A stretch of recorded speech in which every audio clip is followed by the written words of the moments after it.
예, 토레스하고 셀토스, 기아 셀토스하고 비교를 해서 얘기를 했더니 많은 분들이 굉장히 기분 나빠하시던데 차급이 다르다 이런 말씀 많이 합니다. 예, 가격 때문에 비교를 좀 했는데 그렇죠. 뭐 토레스 가격이 굉장히 착하죠. 예, 지금 제 뒤로 보이는 모델이 토레스 T7 트림입니다. 기본 가격이 3,020만 원입니다. 토레스 트림이 많지는 않죠. T5 그리고 T7 이렇게 트림이 두 개 있는데, 예, 뭐 사양으로 보면 뭐 소렌토나 산타페하고 가격 차이가 제법 납니다. 예, 지금 저 모델에는 뭐 사륜 구동, 뭐 무릎 에어백, 사이드 스텝, 뭐 스토리지 박스 이런 사양이 다 적용이 되어 있는데, 예, 옵션 가격 다 따지면 글쎄요, 뭐 소렌토보다 거의 한 1,000만 원, 예, 1,000만 원 정도 저렴할 것 같은데 맞나? 이거 확실히 계산을 좀 해봐야 될 것 같은데, 어쨌든 가격 차이가 꽤 납니다.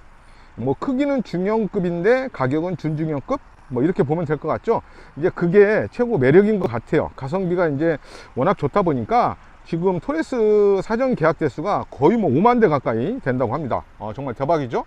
그런데 이 가성비 때문만은 아닌 것 같아요. 저는 오늘 토레스를 두 번째 보는 겁니다. 출시 전에 품평회 때 잠깐 살펴보고, 오늘은 이렇게 운전도 해보고 직접 여러 가지 좀 자세하게 이렇게 살펴볼 수 있는 시간을 갖고 있는데요. 가성비 이상으로 완성도가 꽤 높다 이런 걸 알 수가 있었습니다. 토레스 그동안 뭐 여러 번 소개가 됐으니까 오늘은 몇 가지 특징적인 부분들, 놓쳐서는 안 될 그런 부분들 한번 짚어보는 시간 갖도록 하겠습니다. 우선 이 라디에이터 그릴 뭐 닮았다, 뭐 다른 차 닮았다, 뭐 그런 얘기도 있는데, 이 스토리를 들어보면 전혀 다른 컨셉이 보입니다.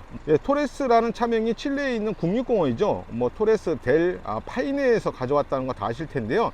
여기가 지구 환경 전체가 다 파괴가 돼도 남아있을 최후의 보루라고 합니다. 여기에다가 이제 절대 무너뜨릴 수 없는 성벽을 모티브로 한 게 바로 이 라디에이터 그릴 형상인데요. 이 요철 같은 건 이 활이나 총을 쏘는 총안, 성에 보면 이렇게 보이죠. 그리고 이게 옹성을 표현한 거라고 합니다. 이런 스토리를 들어보면 상당한 의미를 갖고 있다 이렇게 보여지는데요. 또 여기에다가 예전에 무쏘가 갖고 있던 그런 강인한 이미지 같은 것들도 잘 살려놨습니다. 뭐 전체적으로는 뭐 볼드한 감성을 갖고 있는데, 뭐 디테일을 찾아보는 재미도 있습니다. 북두칠성을 모티브로 한 주간 전조등, 또 영상 장비나 아웃도어에서 요긴하게 쓸 수 있는 후드 가니쉬, 뭔가 껌딱지 하나가 딱 붙어 있는 것 같은데, 이렇게 C필러에 사이드 스토리지 박스도 이렇게 적용이 되어 있습니다.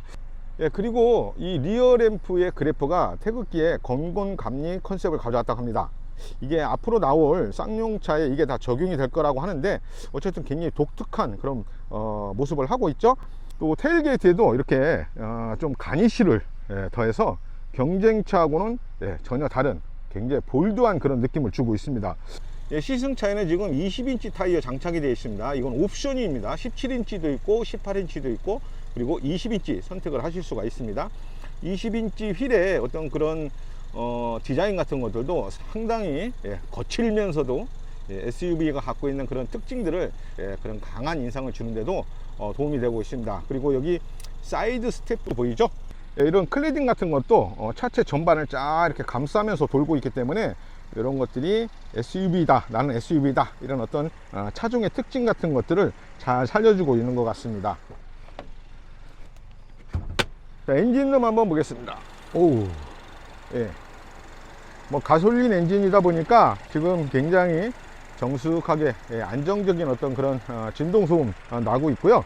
엔진룸에는 가솔린 1.5T GDI 엔진 탑재되어 있습니다. 최고 출력이 170마력이고요. 최대 토크가 28.6kgfm입니다. 뭐 배기량으로 보면 평범한 제원이라고 볼 수 있겠는데요. 그런데 토크의 정점 엔진 회전수가 굉장히 좋습니다. 그러니까 거의 뭐 가속 페달 밟고 출발하면 바로 최대 토크가 나온다고 보시면 되는데요. 이건 직접 몰아보면서 느껴봐야 될 것 같고요. 여기에 아이신 3세대 6단 자동 변속기가 맞물려 있습니다. 그런데 뭐 엔진룸이 그렇게 인상적이진 않습니다. 공간도 많고 뭐 배치의 어떤 정돈감 이런 것들도 지금 보시는 것처럼 살짝 떨어지는 것 같아요. 좀 부족해 보입니다. 정비하시는 분들은 굉장히 좋아하실 것 같은데, 자, 이제 실내 한번 보겠습니다. 공간이 굉장히 넓어 보입니다. 이게 휠베이스가 뭐 스포티지나 이런 차들보다 조금 짧은 걸로 제가 알고 있는데, 눈으로 보이는 그런 공간감 같은 것들이 상당히 넓어 보이고요. 예, 3분할 디지털 클러스터, 또 센터페시아 상단에는 12.3인치 터치식 디지털 디스플레이 보이고요. 또 요 아래 보시면은 이렇게 공조 장치를 메인으로 하는 8인치 버튼리스 디지털 통합 컨트롤 패널도 따로 마련을 해 놨습니다. 그러니까 이렇게 해 놓으니까 어떤 디지털 감성 뭐 이런 것들도 상당히 강조가 되고 있고요. 이런 콘솔부라든가 센터페시아라든가 이런 부분들이 굉장히 깔끔하게 정리가 되어 있습니다.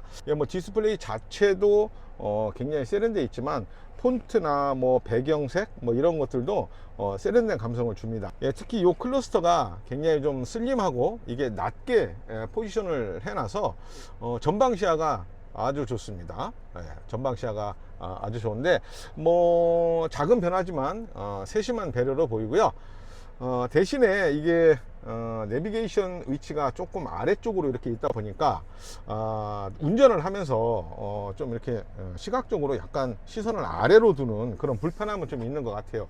자, 이런 것을 좀 커버하기 위해서 이제 헤드업 디스플레이가 좀 있으면 좋겠는데, 아쉽게도 이 차에는 지금 헤드업 디스플레이가 적용이 되어 있지 않습니다. 한번 2열 볼까요?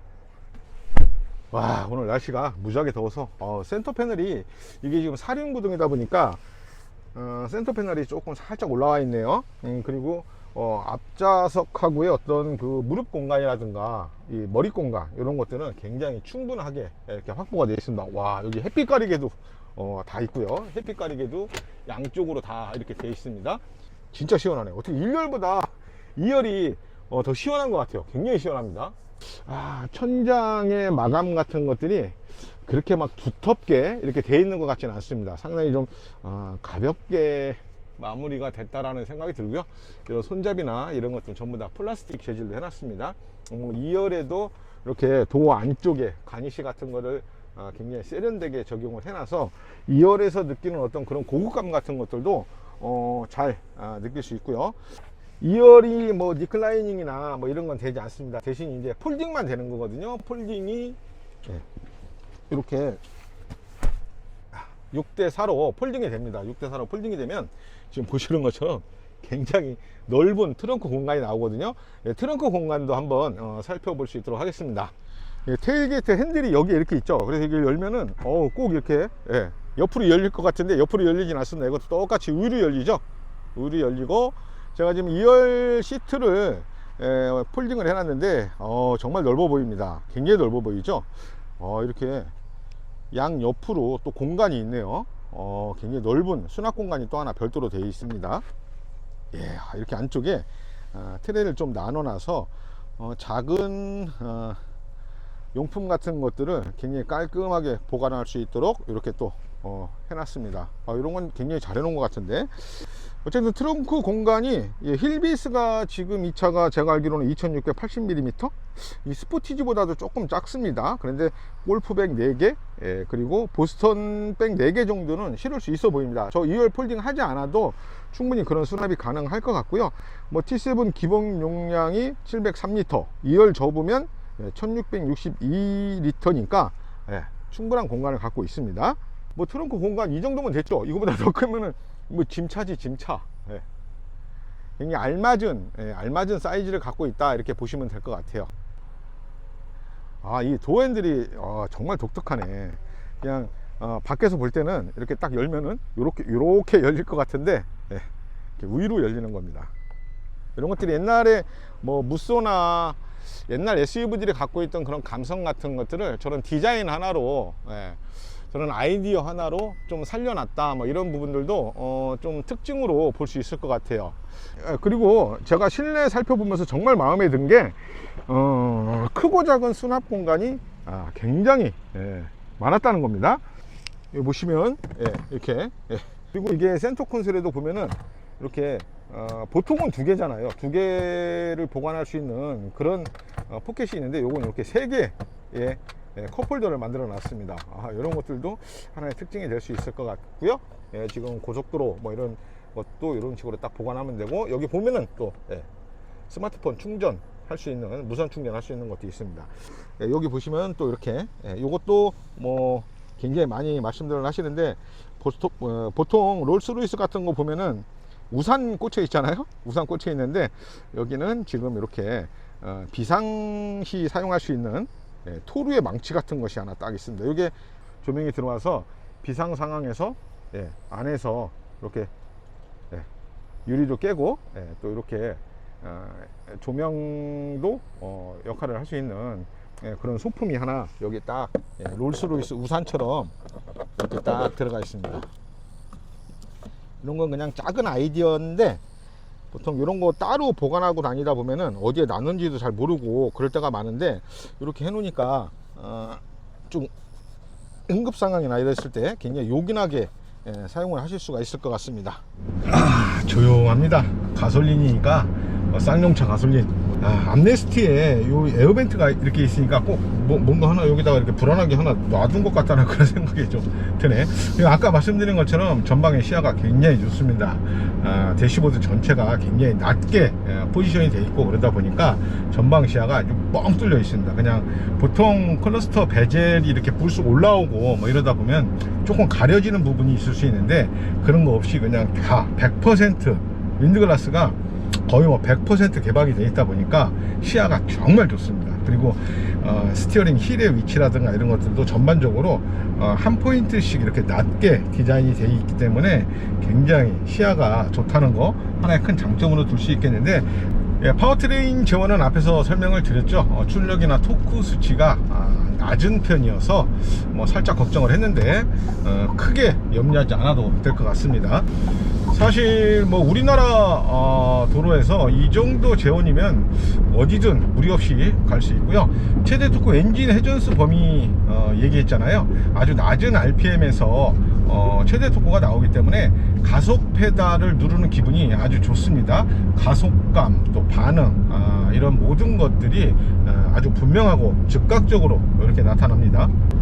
제가 조용하다라는 말씀 몇 번 드렸는데요. 사실 이 조용하다라는, 정숙하다라는 기준 자체가 이게 지금 배기량이 1.5cc입니다. 그러다 보니까 1500cc죠. 1500cc다 보니까 뭐 배기량이 갖고 있는 제원보다 차체의 크기가 조금 큰 편이죠. 그러다 보니까 그런 데서 나오는 어쩔 수 없는 그런 거친 부분들이 보이기는 하는데, 전반적으로 실내에서 들리는 어떤 진동소음, 또 풍절음, 이런 것들이 굉장히 효과적으로 잘 억제되어 있다, 이렇게 말씀을 드리는 겁니다. 일렬 유리가 보니까 이중 흡착 유리도 아닌데 외부 풍절음도 굉장히 잘 제어가 되고 있고요.